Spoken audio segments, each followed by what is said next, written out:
O que acontecerá com os judeus que hoje não entendem Jesus como seu Senhor e Salvador? Eles têm alguma chance? Existe provas na Bíblia de que eles serão aceitos como salvos e vão se converter a Jesus Cristo? O que você acha? Coloque aí nos comentários. Vamos lá.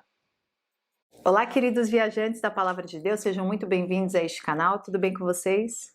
Para vocês que ainda não me conhecem, eu me chamo Mari Garcia e se você ainda não está inscrito aqui, este é o momento que você pode se inscrever. Ativa o sininho aqui embaixo para o YouTube te avisar toda vez que eu postar um vídeo novo por aqui. Antes de continuar, eu quero convidar todos vocês a estarem me seguindo no segundo canal Bíblia Falada Mari Garcia e divulgando para os seus amigos, para que eles possam ler as Escrituras através da voz narrada e dessa forma estarão sendo alimentados da Palavra de Deus, de um alimento vindo da parte do Senhor. Além disso, nós estamos lançando a plataforma Abba Play. Eu convido todos vocês a visitarem abaplay.com.br e acessarem esta plataforma, que não tem censura do sistema das redes sociais em cima dos conteúdos. Ou seja, tudo aquilo que você não consegue ouvir aqui no YouTube ou em outras plataformas, nós estamos colocando com muita excelência vídeos, documentários, séries. Futuramente vamos ter filmes cristãos, vamos ter conteúdos infantis, todos em uma plataforma só, que o Senhor nos direcionou para que nós lançássemos, chamada Abba Play. Abba com 2 Bs. Play, play.com.br. Então eu te convido a estar acessando e fazendo parte desta família Abaplay. Ó Deus, não te emudeças, não fiques em silêncio nem te detenhas, ó Deus. Vê como se agitam os teus inimigos, como os teus adversários te desafiam de cabeça erguida. Com astúcia conspiram contra o teu povo, tramam contra aqueles que são o teu tesouro.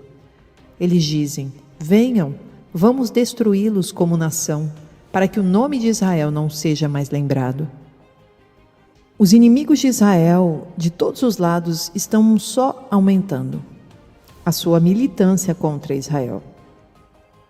Mas sabemos que Deus tem tudo sob controle. Jó 42:2 diz, eu sei que você pode fazer todas as coisas. Nenhum plano teu pode ser frustrado. Isaías 46:9 diz, lembrai-vos das coisas passadas, porque eu sou Deus e não há outro. Eu sou Deus e não há ninguém como eu, que anuncio o fim desde o princípio e desde a antiguidade coisas que não foram feitas, dizendo, meu propósito será estabelecido e cumprirei toda a minha boa vontade. Mas há 2 razões pelas quais os inimigos de Israel de todos os lados estão aumentando e sua militância contra o povo judeu.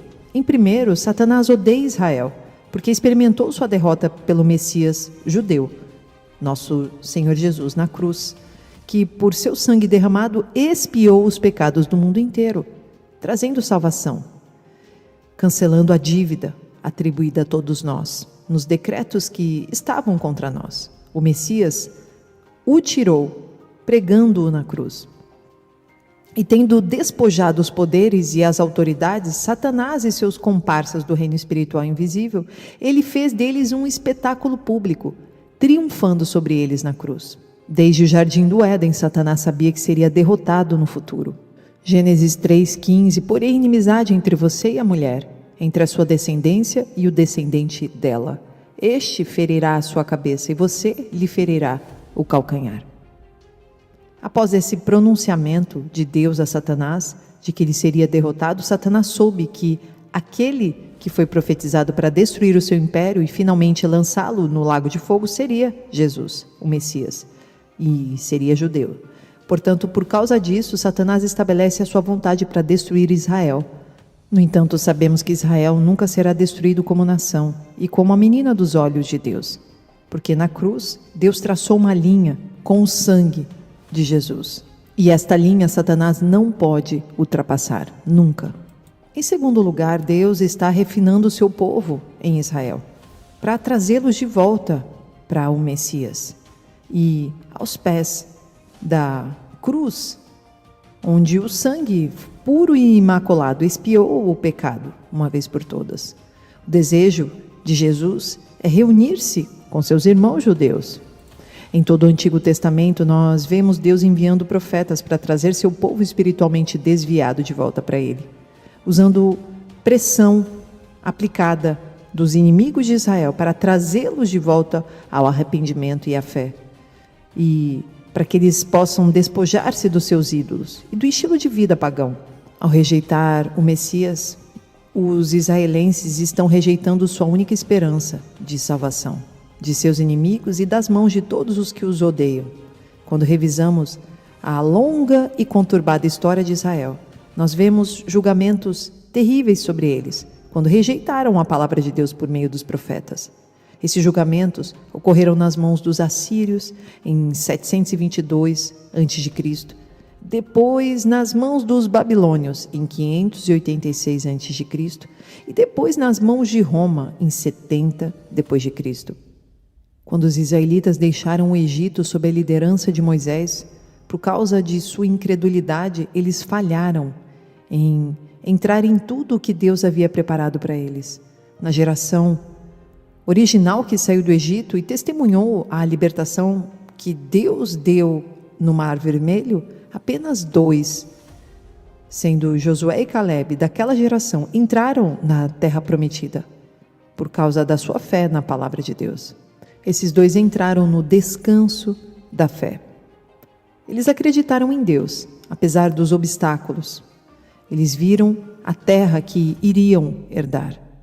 Nós que pertencemos a Jesus, também precisamos continuar confiando em Deus todos os dias, trabalhando para entrar naquele descanso de fé em Deus. O mesmo tipo de fé que Josué e Caleb tiveram nos dará a vitória sobre este mundo e poderemos entrar no reino messiânico milenar. Se estivermos com fé, teremos obras que simbolizam a nossa fé, porque a fé sem obras é inútil, é vazia. De que adianta você dizer que crê se as suas atitudes do seu dia a dia não mostram o temor que você tem por servir a Deus em santidade, fugindo do pecado e tentando todos os dias cumprir a vontade do Pai, em levar o Evangelho, em ajudar os feridos e os necessitados? Sim, nada adianta declarar uma fé vazia. Se continuarmos a andar pela fé, em obediência à palavra de Deus, então estaremos construindo nossas vidas sobre a rocha, sendo o Messias, nosso Senhor Jesus, a palavra viva de Deus que se fez carne. E não estaremos nos edificando sobre a areia. E quando as tempestades da vida aparecerem como para todos, nós que estamos firmados na rocha e não na areia, ficaremos de pé e não cairemos. O profeta Zacarias profetiza uma crise futura para Israel, mais severa do que as que eles enfrentaram no passado como nação, incluindo o Holocausto. Todos esses sofrimentos que eles passaram foram prenúncios do que acontecerá à nação no final desta era, quando as nações islâmicas e outras cercarem Jerusalém mais uma vez e a cidade for saqueada, muitos exilados em países muçulmanos. No entanto, por meio dessa provação vindoura, Deus purificará seu remanescente e se reconciliará com seu povo em Israel quando o Messias, Jesus, retornar para destruir toda a oposição e reinar como Rei dos judeus em seu reino messiânico milenar. Zacarias 13, versículo 8 diz assim: Na terra toda 2/3 serão ceifados e morrerão. Todavia a 1/3 parte permanecerá, diz o Senhor. Colocarei essa 1/3 parte no fogo, e a refinarei como prata, e a purificarei como ouro. Ela invocará o meu nome, e eu lhe responderei. É o meu povo, direi, e ela dirá, o Senhor é o meu Deus. Esta profecia provavelmente está falando da terra de Israel. Quando Deus faz uma declaração, Ele está dizendo que acontecerá como Ele escreveu. Ele zela por sua palavra. Então, nós vemos que será necessário outro holocausto para trazer Israel de volta ao Messias, que verá 2/3 da população de Israel morto e muitos exilados. Israel nunca será destruído porque o Senhor resgatará a cidade, trazendo sua vingança sobre os exércitos islâmicos e as nações que invadiram os seus bens e perseguiram o seu povo. Mas isso acontecerá no dia do Senhor, na volta do Messias. O fogo de Deus purifica, mas não destrói. Remove a escória espiritual da vida das pessoas. E o processo de purificação, ele acontece nos tempos de aflição. Este mesmo princípio espiritual que Deus usará e está usando para produzir um remanescente judeu e gentil, fiel dos cristãos na nova aliança, para correinar com Jesus em seu reino messiânico milenar. Naquele dia haverá apenas um rebanho e um pastor. O Messias tem apenas uma noiva, sendo o Israel restaurado de Deus. Isso significa que os judeus podem ser os últimos a despertarem deste sono profundo. Porém, não significa que os gentios também não estarão sendo purificados e refinados dentro deste contexto. Claramente nós vemos que a igreja espiritual, a noiva de Cristo, é uma só. E Jesus, o nosso Messias, voltará para buscar o Israel de Deus, a igreja espiritual, judeus e gentios, convertidos, purificados e esbranquiçados, prontos para receber vestes de alegria, para receber um corpo glorificado. Zacarias 12, versículo 9: Naquele dia procurarei destruir todas as nações que atacarem Jerusalém, e derramarei sobre a família de Davi e sobre os habitantes de Jerusalém um espírito de ação de graças e de súplicas. Olharão para mim, aquele a quem traspassaram, e chorarão por ele, como quem chora a perda de um filho único, e se lamentarão amargamente por ele, como quem lamenta a perda do filho mais velho. Naquele dia muitos chorarão em Jerusalém, como os que choraram em Hadad e Rimom, no vale de Meguido. Zacarias 13, versículo 1: Naquele dia uma fonte jorrará para os descendentes de Davi e para os habitantes de Jerusalém, para purificá-los do pecado e da impureza. Naquele dia eliminarei da terra de Israel os nomes dos ídolos e nunca mais serão lembrados, diz o Senhor dos Exércitos. Removerei da terra tanto os profetas como o espírito imundo. Este é o futuro glorioso do Israel de Deus. Nós continuamos sendo purificados. Aqueles que já despertaram têm o dever de continuarem se limpando todos os dias pela palavra, oração e súplica. E desta forma sermos usados para que mais pessoas, tanto judeus quanto gentios, recebam a Cristo. Se é santa a parte da massa que é oferecida como primeiros frutos, toda a massa também o é. Se a raiz é santa, os ramos também o serão. A oliveira tem sua nutrição de raiz embaixo do solo. A seiva que sobe pela árvore se espalha para os ramos e produzem os frutos. No contexto espiritual, está se referindo a Israel como sendo a oliveira. E a raiz que sustenta a sua existência é o próprio Jesus, o nosso Messias.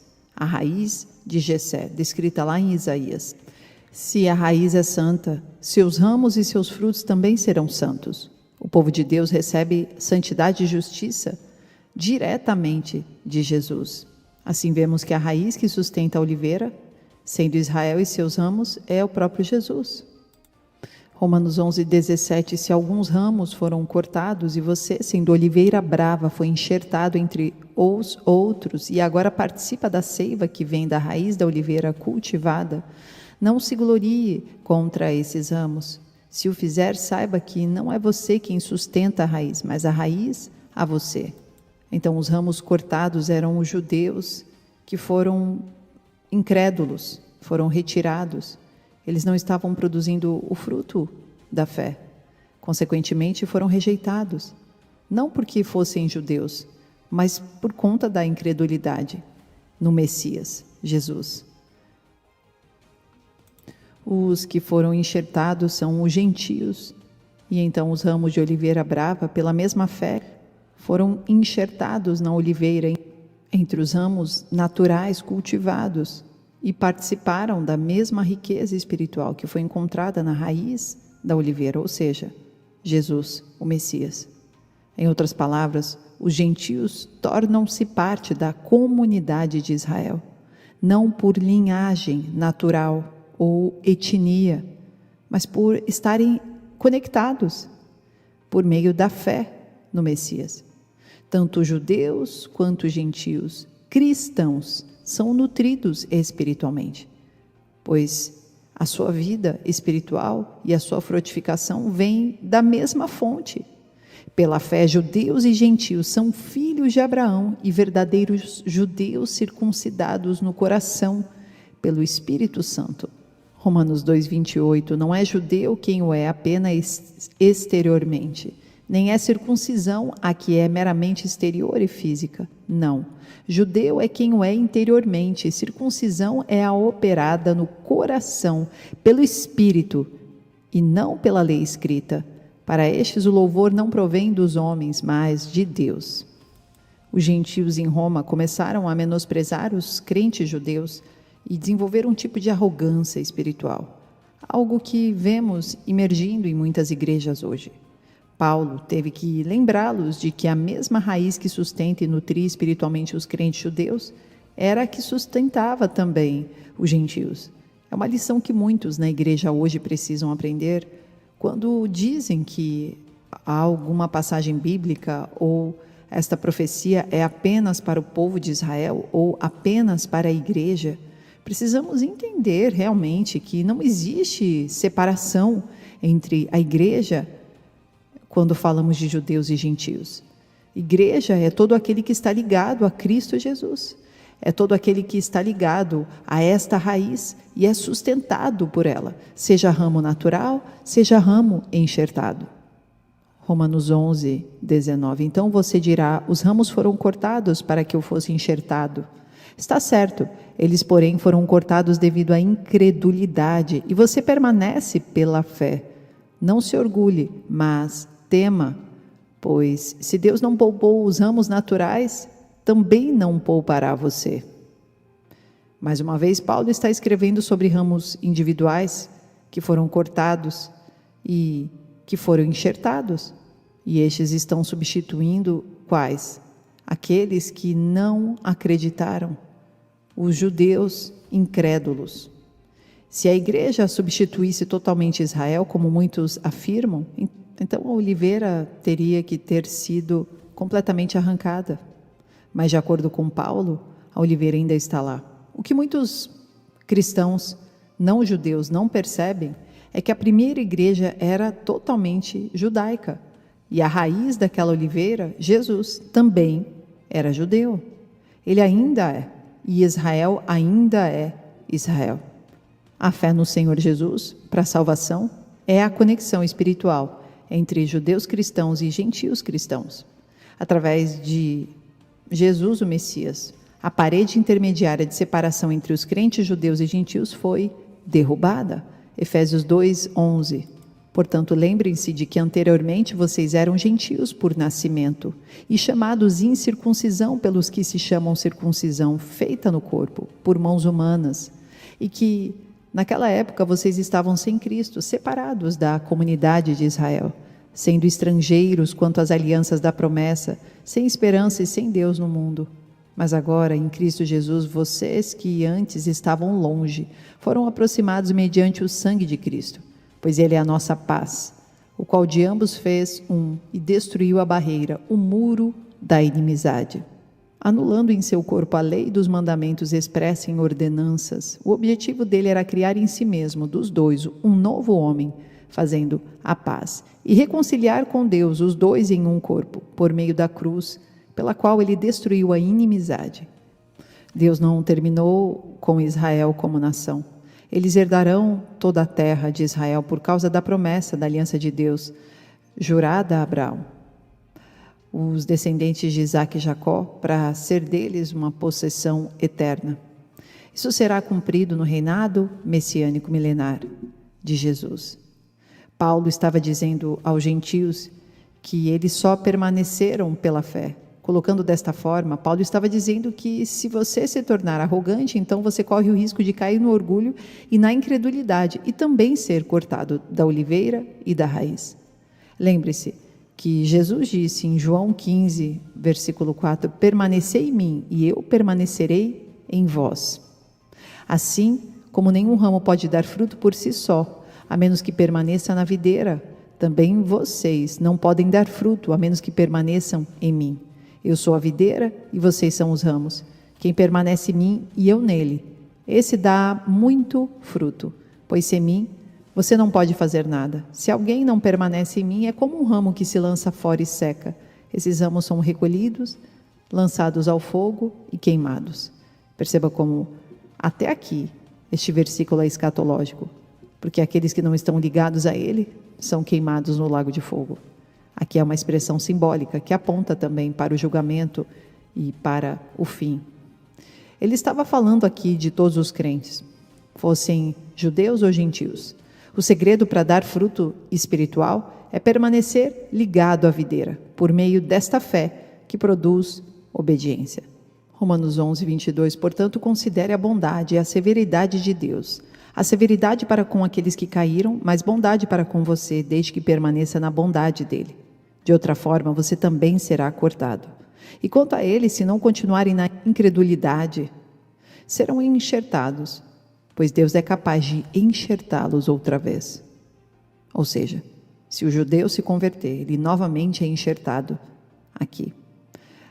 Versículo 24, afinal de contas, se você foi cortado de uma oliveira brava por natureza e de maneira antinatural foi enxertado numa oliveira cultivada, quanto mais serão enxertados os ramos naturais em sua própria oliveira. Sabemos que é promessa de Deus que os judeus estejam se convertendo até que Jesus volte e façam parte também do arrebatamento e encontro com Cristo para as bodas do Cordeiro. Está chegando o dia em que Israel, como nação, retornará ao Senhor por meio de Jesus, como lemos em Zacarias 12, versículo 10. E derramarei sobre a família de Davi e sobre os habitantes de Jerusalém um espírito de ação de graças e de súplica. Olharão para mim, aquele a quem traspassaram, e chorarão por ele, como quem chora a perda de um filho único, e se lamentarão amargamente por ele, como quem lamenta a perda do filho mais velho. Naquele dia muitos chorarão em Jerusalém. Todos os profetas predisseram esse evento futuro, quando Israel será a cabeça e não a cauda, e Jerusalém a capital do mundo. A oliveira selvagem está se referindo a nações gentias que estão vivendo estilo de vida pagãos. Não tiveram a lei de Deus que os judeus tiveram. Eram nações pagãs. O ramo de oliveira brava são os gentios que não foram salvos pela fé em Jesus. Quando chegaram à fé, foram enxertados na oliveira cultivada, que é Israel, e conectados à raiz, Jesus. Então Israel é a oliveira cultivada, porque eles receberam a lei e seria a nação da qual o próprio Messias viria. Os ramos naturais cortados são os judeus que não acreditaram no Messias. A raiz é Jesus. A seiva divina que produz o fruto nos ramos é o bendito Espírito Santo. A igreja fiel é uma extensão por inclusão de Israel e herdeiros da promessa de Abraão através da fé. Esta é a mensagem que o apóstolo Paulo queria que todos os cristãos em Roma entendessem, e que tanto para judeus quanto para gentios a justiça de Deus foi provida em Jesus. E a justiça é concedida a todos que creem e recebida por meio da fé. Então, toda vez que você ouvir alguém dizer que esta promessa ou aquela é apenas para Israel, ou esta passagem bíblica é só para Israel, ou só para a igreja, repense, releia, busque através do Espírito Santo. Temos que entender que a palavra de Deus ela é viva e eficaz. E então, ela não poderia ser só histórica, nem só futura. Ela é muito complexa, mas ela engloba todo o plano de redenção que o nosso Deus tinha para a humanidade. E além disso, a promessa da vida eterna, da vida com Cristo e futuramente com o nosso Deus. Por isso vivemos na esperança da fé, no Cordeiro de Deus que tira o pecado do mundo e que em breve virá nos buscar. Deus abençoe cada um de vocês e até o próximo vídeo.